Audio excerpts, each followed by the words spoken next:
Step 1 is to disconnect your battery. Step 2 is to climb into your rear seats and fold this chair back. Or both of them, actually. This is going to be the worst camera angle of all time, but I don't really care. What am I stomping on? There's going to be this 12mm, I believe. These are 12 millimeters. There's going to be 2 here and then 1 there, and you got to take out the seats.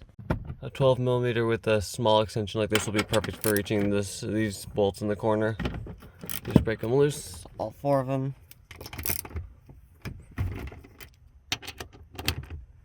You get the point.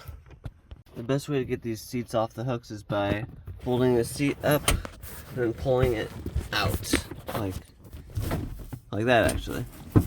It pulls it free of both hooks, and both hooks will be facing up. And you would also do that reverse order for putting the seats back in. It's a little difficult to maneuver everything in the small areas of the car, so I'm gonna put that one right there, and I have that one outside. Those 2 seats need to come out so that way this one can meet the clearance for this little bracket here. And the rear seat, or at least the bottom one, oh, I guess there's also a little spot right here. This has to fold back, that's why. Look at that end.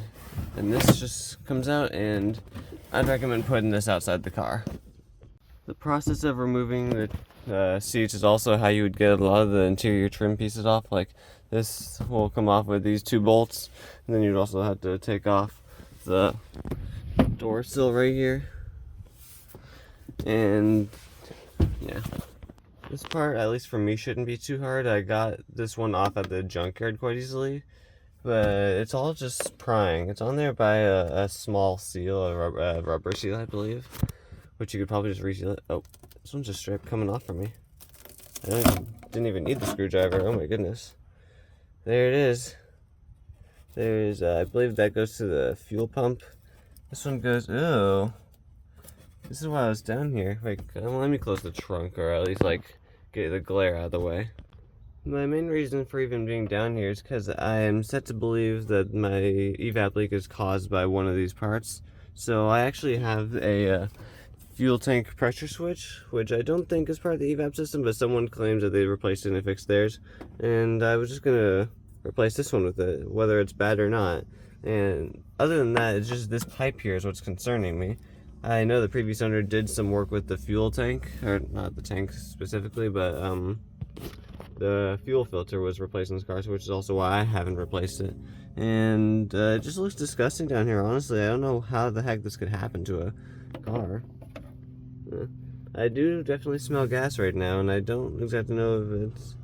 Well, I'm working with the fuel tanks, obviously. The fuel tank pressure switch just has this little electrical connector you push down on it, and then you pull it out. And then there's this little yellow clip on here, which I couldn't figure out at the time at the junkyard, but now I'm pretty sure I figured how to do it. But that yellow clip around the side, I don't know if you could see it there. You can kind of see it. I turn on the flashlight. You can see part of it on the tip of my finger. It goes around to the side. Yeah, that comes out somehow. Easy. I just took a flathead screwdriver, a small one, and jammed it in between the hose itself and the little white part, in between these 2 parts, and then this just pulls out, but I don't want to lose it, so I will make sure, just like that, though be careful not to lose it, because I could not tell you what happens if you dropped it into the void, as you can see. The void. The more you dwell into a car, the more you can see how much of this was a junkyard part at some point too. Also, this just pulls out after you get the pin out. And then this one just pushes back in. This little tab, I believe, just like pushes back in here. Yep, just like that. Just pushes back in. That's not coming out. And then I will rotate this, and I'll plug the electrical connector back in. But I want to investigate a little more before I just put everything back. I'm gonna hope that this hose is not an issue. It looks very beat up and destroyed, but at the same time, the thing that keeps it sealed is on there. Like, it's not gonna come off. And even if I did want to replace this hose, I would have to probably drop the entire tank. It's hard to get my eyes down there. Let's see if I can get the camera down there.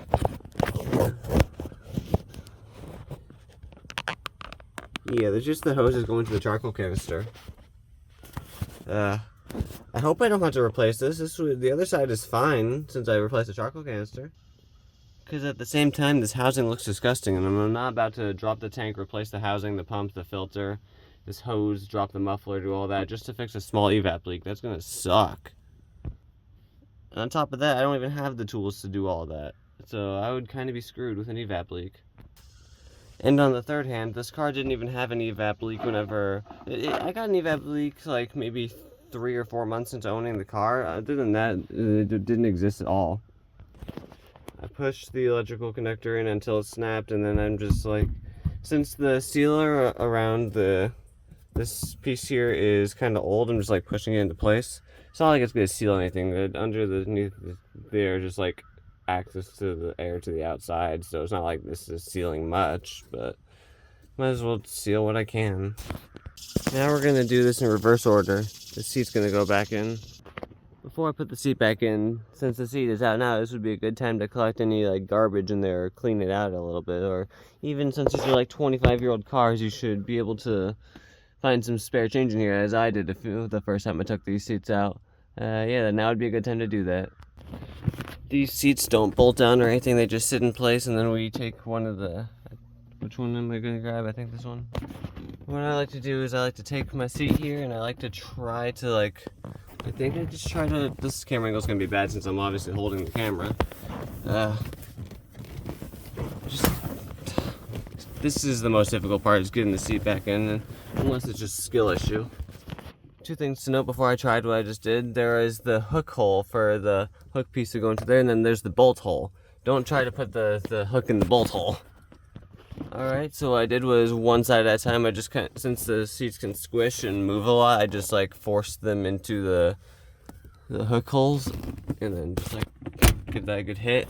There, now the bolt holes line up on both sides, hopefully. Yep, and then you take your handy dandy 12mm that you had still laying in the cup holder there. Why the fuck do those cup holders exist? Whatever. And then you just bolt them in, and hopefully you don't cross thread them. Also, as for how I made the mistake of putting the hooks in the bolt hole, even though I've taken these seats out many times, that's the first time I've done that. I don't know how I did that. I guess just a literal skill issue, and I don't have the bolt hole lined up, so I'm not going to cross thread that. I'm just going to fix it before I do anything else. This is my favorite moment in any project, automotive or not even automotive. Whenever you're just like wrapping everything back up and you finally get to change your ratcheting wrench from lefty-loosey to righty-tighty. And then everything just goes back together. You don't need to loosen up and remove anything anymore. Everything just gets tightened down. I don't know if this is a good or bad thing, but I do like to sit on the chair as it's folded down. It gives me a lot more leverage here. Also, ignore all the garbage inside the car. I don't usually vacuum.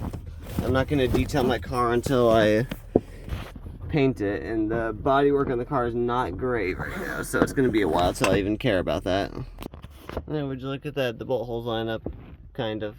So like the brackets are nice and painted because that's how they were, but like these seats were actually from another Celica. The previous owner gave me this car and bought a GTS, which the GTS actually had these leather seats, and then my car, this one, had cloth seats in it by originality, which is also why I have these side pieces as like a blue cloth, because that's the same thing as the seats were, which I don't know why the previous owner did that, but they did. But I'm kind of grateful. I like these leather seats a lot. Now let me get these bolts in real quick. Alright, those went in nice and smoothly. These pieces kind of just do whatever. So, that clicks into place. That clicks into place, and you're all good. Also, make sure that not only these seatbelts actually go through the holes, but these seatbelts, like, if I have them on the latches. I guess I don't have this one on the latch here, but like, if you don't have these seatbelts, come on. If you don't have the seatbelts on the latches, then there's a chance that gravity will happen and these will fall underneath the seat, which you could probably just like pick them out if you really tried. But make sure the seatbelts are up and organized, because they will get stuck underneath the seat, and it's a little annoying to deal with, but not too bad. And the very last step is to make sure you don't get stuck in the back seat like I just did. If you're somehow doing this without opening any of the doors or putting any of the back seats outside, like I opened up the trunk just, I don't even know why, I didn't really need it open, but it was nice to have open. If you're doing this with all the doors closed and everything, it's probably possible, but good luck, because I don't know how I could have done that with the doors open without putting the seats outside, because that is like the fucking length of the car, the width of the car, man. Those seats are ginormous. The last step would be to plug your battery back in, and then the job would be completed and yada yada. But I'm not gonna do that because I'm just gonna diagnose my horn a little bit. I'm gonna switch out the relay since I have some spare relays from another Celica, and this is where the video ends for the fuel tank pressure switch. But I'm gonna do a little more to this that's off camera. Peace.